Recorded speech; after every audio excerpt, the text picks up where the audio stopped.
So very happy to introduce Professor Chris Brightling from University of Leicester, who's going to be telling us about Ember. Over to you, Chris. Thank you. Thanks very much. And that meeting's already in my diary, so I'm really looking forward to it. So I'm one of these uncontrollable clinicians that Paul Thomas was talking about a little bit earlier that does his own thing. So what I'm going to really try and do is take all of the excellence that you've heard today in terms of standardization, in terms of studies that have then started to look at the clinical application of breathomics, and then try and look at it from a clinical perspective in terms of what is it that we're now doing to try and then standardize clinical approaches, clinical cohorts, in order to be able to then superimpose all of these breathomics studies, in order to be able to really take breathomics from where it is now through to then really giving us some clear mechanistic insights into disease, and then also to then be adopted as biomarkers into the clinic. So you've seen lots of presentations already, and we've really made tremendous progress. I say we, it's very much the people in the room rather than me, in terms of then standardizations in terms of either online or offline sampling, and standardization using a number of different technologies in terms of them being able to get that signature of the volatiles that you're measuring in breath. In addition to the discovery platforms, there are also pattern recognition platforms such as Spironose, so the eNose platform shown here. And really, these different strategies can really come together to try and help us in the clinic. So I'm going to try and sort of take you through the initiatives that are happening local to me, so in the East Midlands, so that will be Ember. Then try and then think about how this perhaps then maps onto some of the national strategies in airways disease, and then take on a European perspective in terms of where those opportunities are already being realised.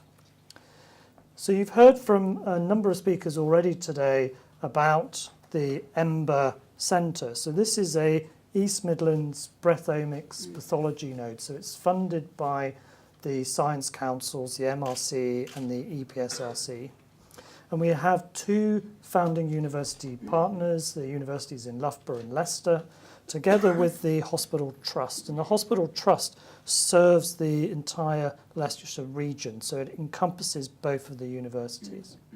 And then we also have a number of technology industry partners, including Alstone, and we now also have partners in the pharmaceutical area. So what was our vision? What did we really set up to do? Well, we wanted to very boldly set up a national, and we would like to think then moving into an international breathomics centre.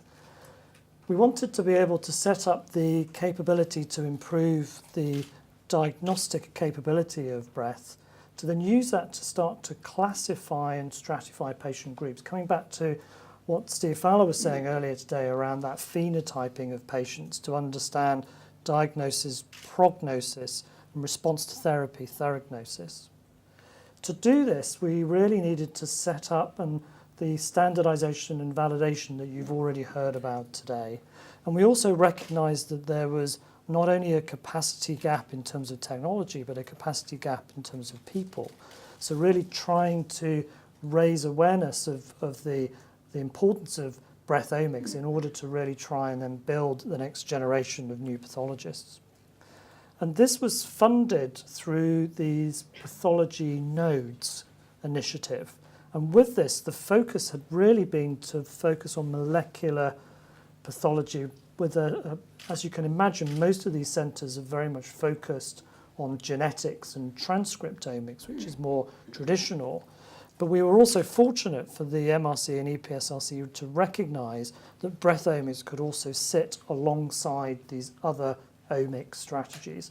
And also interesting about this plot of where those pathology nodes are is that Leicester are actually the most southerly, with none of the nodes actually funded within the M25. So why do we think this is important? What do we think the potential impact could be? Well, we certainly think this is going to be important to people like myself, the clinicians, in terms of diagnostics and biomarkers. It has an obvious value to patients in terms of being a non-invasive test. It has particular value in those vulnerable populations, so children and also the elderly. Clearly, healthcare providers want to have better decision making so that we can then shorten times in hospital in the acute setting, and also better decision making around high cost therapy, so early decisions that are the right treatments to the right patients at the right time. This also has value for the pharmaceutical industry in terms of then go and no-go decisions in early trials, but also then helps when you're then thinking about stratification and companion diagnostics. And I'd like to think it also can then has the potential of shedding insights in terms of mechanisms. And clearly platform technology industries can then start to develop near patient testing. Like with lots of consortia, we have this work package or work stream structure where we have the overall management. We then have what we describe as the ex-clinic and the in-clinic technologies, led by my colleagues Paul Thomas and Paul Monks.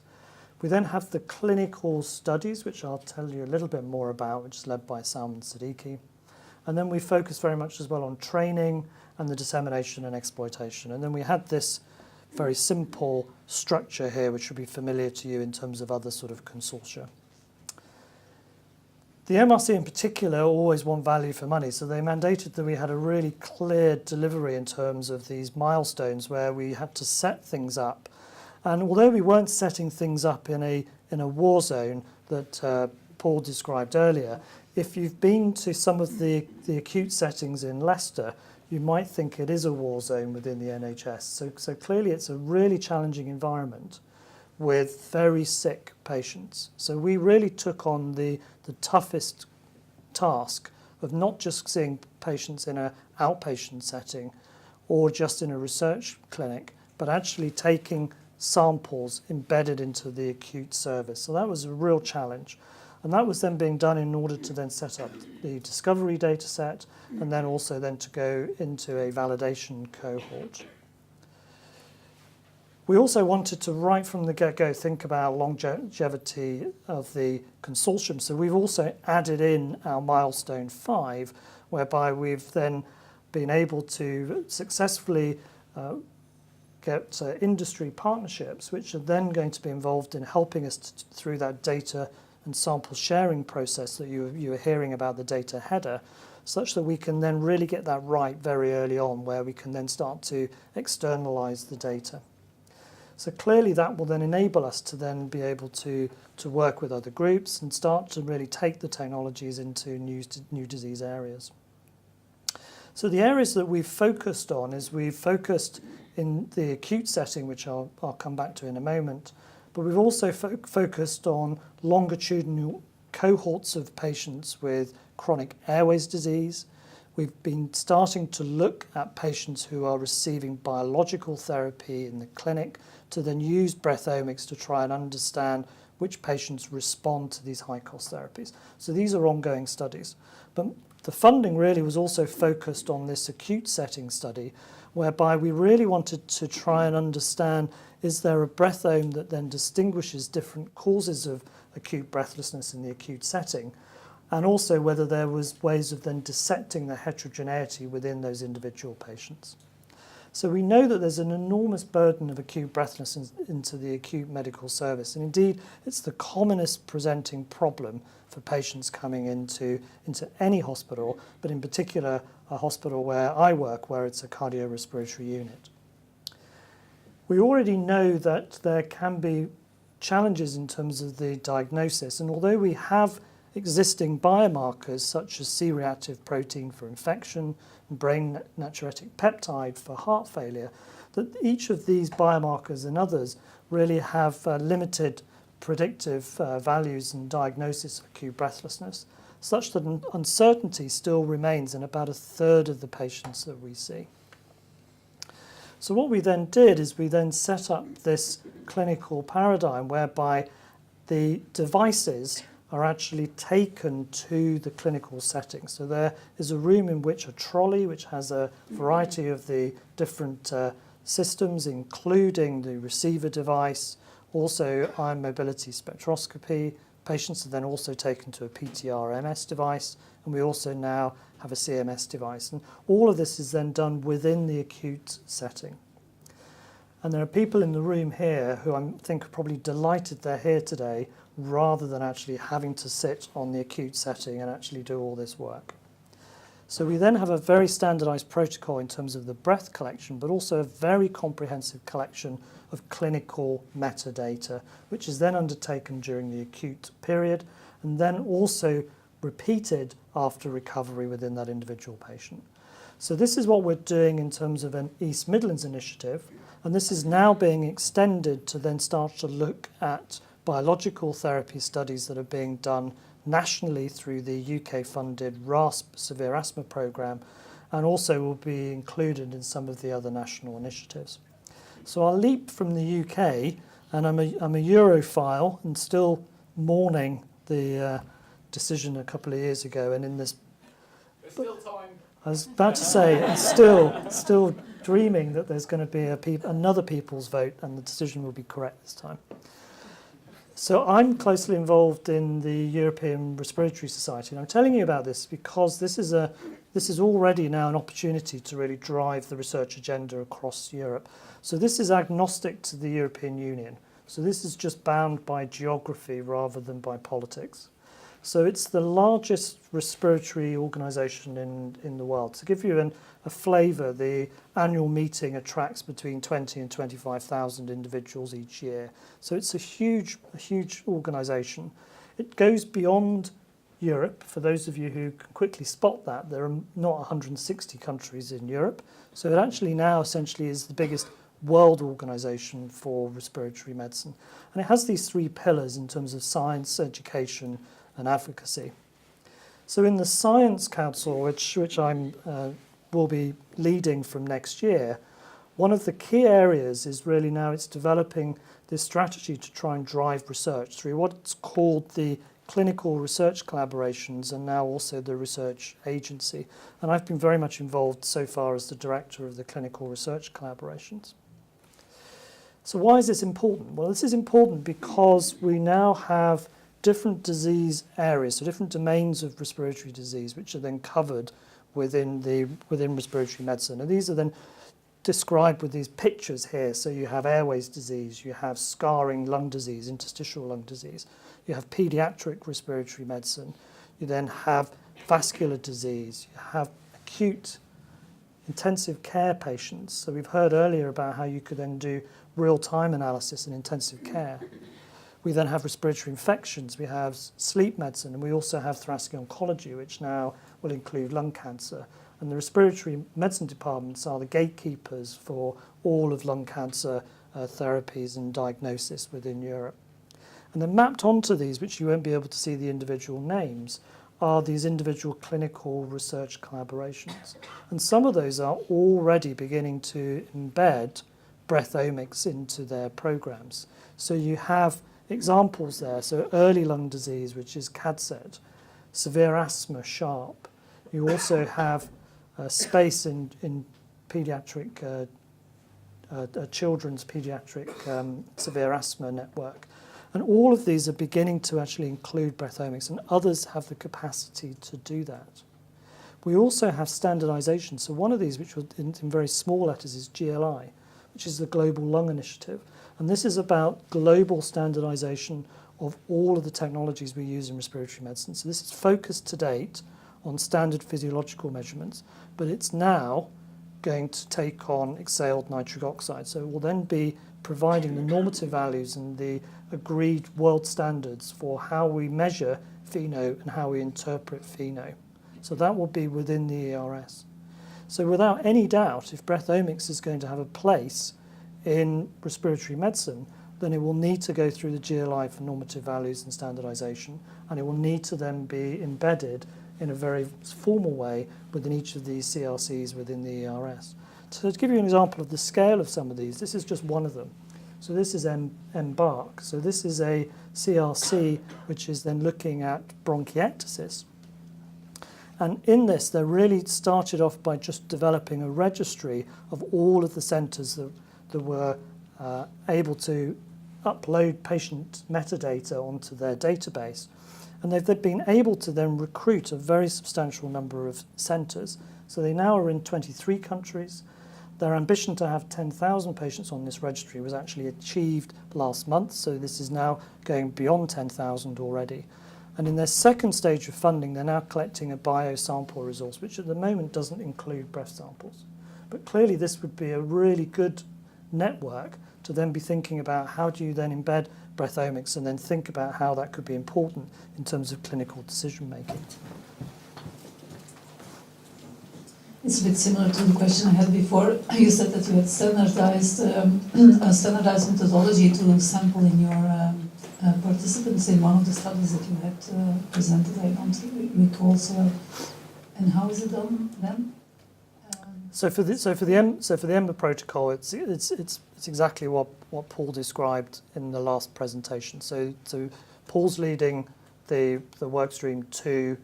And with that, we have our standardized protocol in terms of collection for different platforms and then a standardized analytical pathway, which will then lead to that data header that he was describing that can be shared.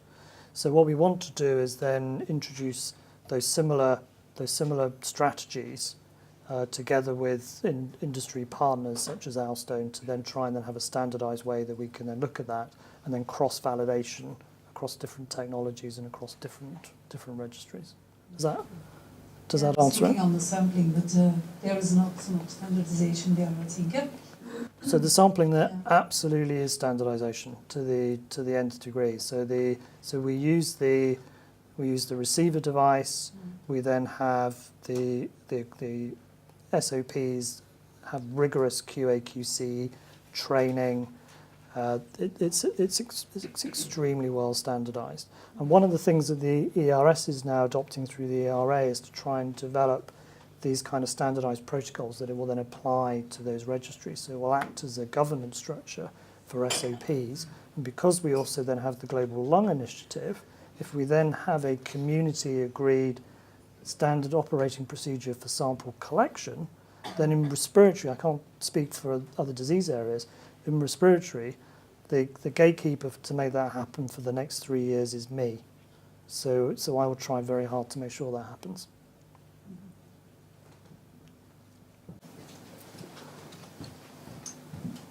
I guess as a follow-on to that, if you look at Pheno and what historically has plagued it is that there were, I think, probably over 400 or 500 small studies, all using subtly different approaches, resulting in a situation where we're unable to combine the data into these large consortia. So I guess what I'm trying to say, I think these kinds of initiatives are really important, but the question to you would be, what do you think the position of an organization such as the ERS would be to try and prevent a situation such as we've seen with Pheno, where we try and harmonize as quickly as possible to ultimately be in a situation where, as Paul Thomas put it, the sunshine of his dreams, where we're able to combine these data sets and really progress the field much quicker than we would be able to do on an individual basis. So I can't promise to solve everything that happens with Paul overnight. That's for him and his own conscience to deal with. But in terms of what can be done in terms of standardization, so there's already been a task force, which you may have been involved in that actually, which was around looking at breath analysis. So it was largely focused at that time on condensate and Pheno, with a very small amount in terms of volatiles. There's a standard process by which to set up a new task force. I'm going to be slightly provocative there. Okay. If I look at that paper, it took, I think, almost 4 years from the time we first started talking about it until it was published, and it turned out to be more of a review of the different options rather than a guideline and quality criteria that people should try and abide to. And I think if you look at the presentations we've seen today, we know a lot better what we should be doing. So sometimes, and sometimes the challenge in these consortia is that it will end up being, excuse my French, a bit of a bland document which is agreeable to everyone, but perhaps not achieving the primary purpose of setting a quality standard we believe everyone should abide to. Yeah, so it's very dependent on the people who are in it. So were you involved in the last one? Yes. Well, So that's, I wasn't. So the, but I was involved in the previous one. Well, I courteously invite you.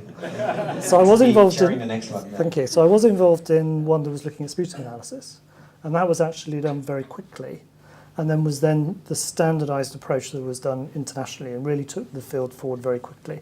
I think probably the challenge with the last one, to give you some credit, was that a lot of it was based on breath condensate, for which much of the data had actually been shown to be inaccurate due to various flaws in the technology. And I think it's probably timely to now actually have a new task force. And it only takes 4 years if the people writing it are very slow. So that's not mandated by the ERS. So it can all be done in 6 months.